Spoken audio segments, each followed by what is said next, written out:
1,000 people struggling with opioid addiction died last year. Thousands more, though, did survive overdosing, many with the help of Narcan. Between the end of 2007 and March of 2014, more than 22,000 people in the state were trained to administer it. And in more than 2,600 cases, Narcan successfully reversed the overdose. Now, we need to warn you, this next story is graphic and may be difficult for some to watch, but it does explain why some experts are asking that Narcan end up in the hands of more people. Here's Ed Harding.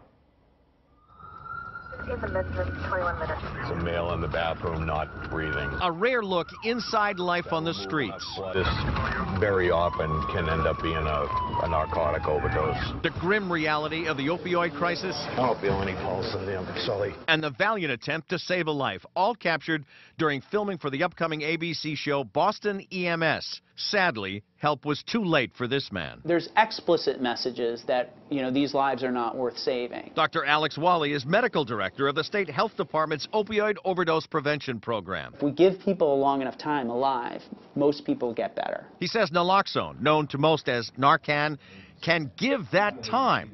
It's been used for decades.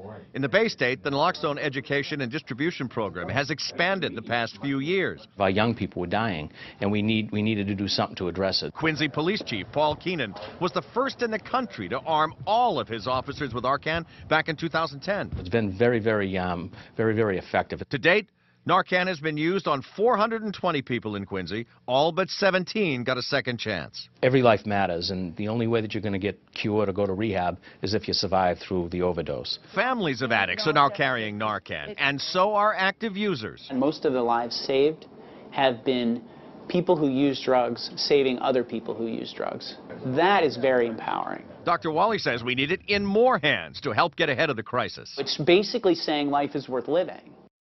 And Dr.